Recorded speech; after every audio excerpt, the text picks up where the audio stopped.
आपको बता दें, इस महीने से भारत में बनी सेमीकंडक्टर चिप मार्केट में आ जाएगी। प्रधानमंत्री नरेंद्र मोदी शनिवार को साणंद के माइक्रोन प्लांट का उद्घाटन करेंगे।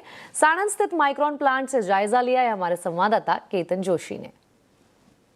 मेरे पीछे जो आप प्लांट देख रहे हैं वो माइक्रोन का सेमीकंडक्टर का प्लांट है, जिनका उद्घाटन प्रधानमंत्री नरेंद्र मोदी शनिवार 28 तारीख को दोपहर के बाद करने वाले हैं। आप देखिए कि कुछ ही महीनों में ये पूरा का पूरा स्ट्रक्चर तैयार हो गया है। अब भारत है वो सेमीकंडक्टर क्षेत्र में देश और विदेश की मार्केट में धीरे धीरे आ रहा है। आखिर किस तरह की होगी तैयारी और इससे साणंद में किस तरह का प्रभाव हुआ है वो जानते हैं हम SIA के प्रेसिडेंट से। अजित भाई, ये कितना गेम चेंजर आपको लग रहा है? ये जो माइक्रोन का अभी उद्घाटन हो रहा है उसमें 23,000 करोड़ का अभी तक इन्वेस्टमेंट हो चुका है और उनके बाद 2 सेमीकंडक्टर कंपनियां और भी साणंद में अभी अंडर कंस्ट्रक्शन है, उसमें भी 11,000 करोड़ का और इन्वेस्टमेंट आ रहा है। तो ये मिला के 34,000 करोड़ का टोटल इन्वेस्टमेंट सेमीकंडक्टर की मेन कंपनी में आ रहा है।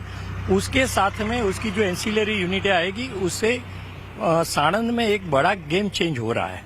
2008 का मोदी साहब का 1 रुपये का जो मैसेज था और टाटा नैनो का यहाँ आना था, उससे जो जर्नी चालू हुई वो आज एक नैनो चिप तक, सेमीकंडक्टर तक पहुंच गई है और आने वाले दिनों में ये साणंद 2.0 की एक शुरुआत है और गुजरात के इंडस्ट्रियल डेवलपमेंट में ये बहुत बड़ा गेम चेंजर बनने वाला है। बिल्कुल, तो कुल मिलाकर 1.5 लाख करोड़ से अधिक का इन्वेस्टमेंट धोलेरा को हम मिला दे तो गुजरात में हो चुका है और इस क्षेत्र में और भी बहुत सारे निवेश आने की पूरी संभावना है, जिनकी शुरुआत इसी माइक्रोन के प्लांट से होने जा रही है। Ketan Joshi, Sanand.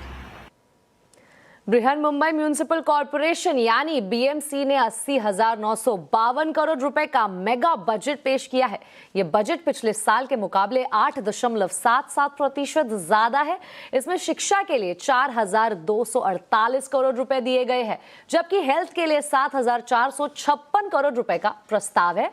Mumbai coastal road north project के लिए 2,100 करोड़ का प्रस्ताव रखा गया है। और एजुकेशनल फ्रंट पे अगर हम बात करें तो होनहार स्टूडेंट्स की मदद के लिए 19 लाख रुपए का प्रस्ताव है, जबकि टीचर ट्रेनिंग के लिए 2.4 करोड़ रुपए रखे गए हैं। सॉलिड वेस्ट मैनेजमेंट की अगर बात करें तो उन प्रोजेक्ट्स के लिए 1,600 करोड़, जबकि IT डिपार्टमेंट के लिए 45 करोड़ रुपए रखे गए हैं।